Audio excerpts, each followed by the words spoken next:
So, what if I told you that your future isn't some fixed destination that's already been decided? What if it's more like a garden? A garden that you are personally planting, watering, and, yeah, weeding every single day with every single thought. Let's get into it and figure out how to cultivate the future you actually want. Okay, here's a question you probably weren't expecting today. Is there an election happening inside your mind right now? I know, it sounds a little strange, but think about it. Every day, completely unconsciously, we're holding a kind of general election inside our hearts and minds, and we're choosing the government that's going to run our inner world. And in this election, there are two main parties vying for your vote. On one side, you've got the Angel Party. It's all about sowing seeds of light, gratitude and kindness. And then on the other side, you've got the Dark Party. It would much rather scatter seeds of weeds, all that negativity, fear, and resentment. The party that wins the majority? Well, they get to design the entire garden of your future. So, if we want to cultivate a garden that we actually love, we first have to understand the opposition's playbook. So let's take a closer look at these dark seeds that the Dark Party uses to try and win the election that's happening in our minds. The Dark Party's whole campaign pretty much relies on three really powerful seeds: deceit, thorns, and dry leaves. We're going to break them down, because just being able to spot them is the very first step to taking back control of your garden. First up is the seed of the dual heart. This is any time your outward words don't match what you're really feeling inside. You say, "got it," to your boss with a smile, but inside you're thinking, why me? You got to remember, the universe doesn't really hear your words. It feels your energy, your true thoughts. So you're not planting a seed of cooperation here, you're planting one of resentment. And here is another classic example. When you're constantly focused on what you lack, always thinking, "I just don't have enough money," you're basically placing an order with the universe for more scarcity. And, like a really diligent waiter, the universe just responds, "Coming right up," one big order of not enough for your reality. Next, we have the seed of thorns, or what you could call misplaced anger. This is what happens when we use up all our patience and kindness on outsiders, colleagues, even strangers, and then we come home totally empty with nothing left for the people who matter most. We snap at our family and we dump the frustrations of our day on them. It's kind of like making a huge withdrawal from the one love bank where you should be making the biggest deposits. And finally, we've got the seed of dry leaves. And this one is all about indifference.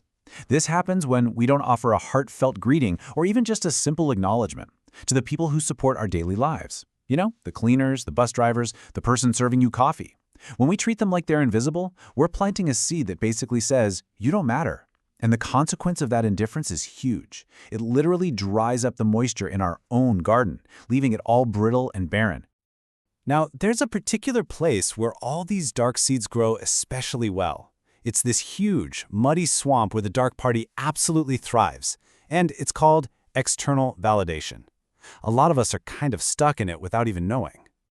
So let's just get really clear on what this is. External validation is when your entire sense of self-worth is tied to what other people think of you. Your actions, your choices, your happiness, all of it depends on getting that stamp of approval from the outside. It's a really deep swamp, and it is so easy to sink into. And it's this toxic, downward spiral. See, it all starts with the fear of being disliked. That fear then makes you defensive. So you start launching these little preemptive attacks on other people just to protect your ego. And before you know it, it all ends with you living as a fake self, constantly performing just to try and win approval. This is the swamp in action, right here.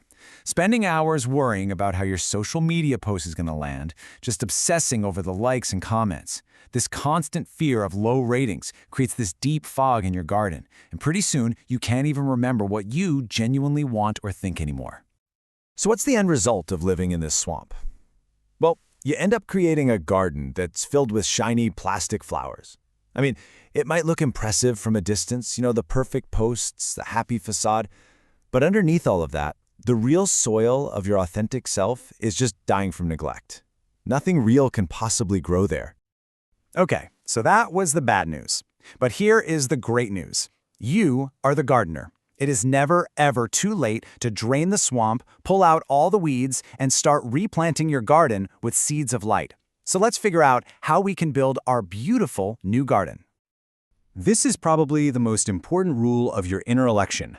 You can call for a recount at any time. The power to change the whole outcome isn't in the past or in the future.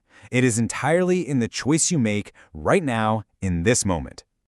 So how do you actually recast your vote? It's with this incredibly simple but really powerful little phrase. The second you notice a dark party thought sprouting, a judgment, a fear, a complaint, you just say to yourself, oops, cancel that. So here's the process. Step 1, just notice the negative thought. No judgment, just see it. Step 2, veto it. Firmly but gently say, oops, cancel that. And then step 3, and this is crucial, immediately replace it. Plant a new seed, a seed of gratitude. So if you were thinking, I hate this traffic, you replace it with, I'm grateful I have a car to sit in. It's a really simple, totally doable recount. Now, how do we get out of that swamp of external validation for good? Well, the key is to stop being so afraid of the outside weather, other people's opinions, their judgments, their moods. You just have to decide that you no longer need to build all these walls to protect yourself from a little bit of rain. So instead of constantly looking for approval outside, you start planting self-access seeds. These are seeds of internal validation, and they're rooted in your own self-worth. You start affirming to yourself, even if I'm disliked, I love myself, and I am enough right now just as I am. This completely shifts the source of your power from the outside to the inside. And when you start planting these self-access seeds, something really magical starts to happen. Like a lotus flower that grows up out of the mud to bloom so beautifully on the surface, your true self will begin to emerge from that swamp of external validation. You start to use the mud as fertilizer, not as a trap.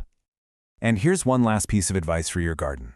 Those thorny, defensive parts of yourself, don't hate them. Thank them. They were really just trying to protect you. Apply the fertilizer of gratitude to your own heart and just say, thank you for trying to keep me safe, but I've got it from here. And then you can gently let them go. So, the election is happening right now, in this moment. The angel party and the dark party are both there, presenting you with seeds. The entire future of your garden is in your hands. So the only question left is this. Today, what kind of seed will you plant?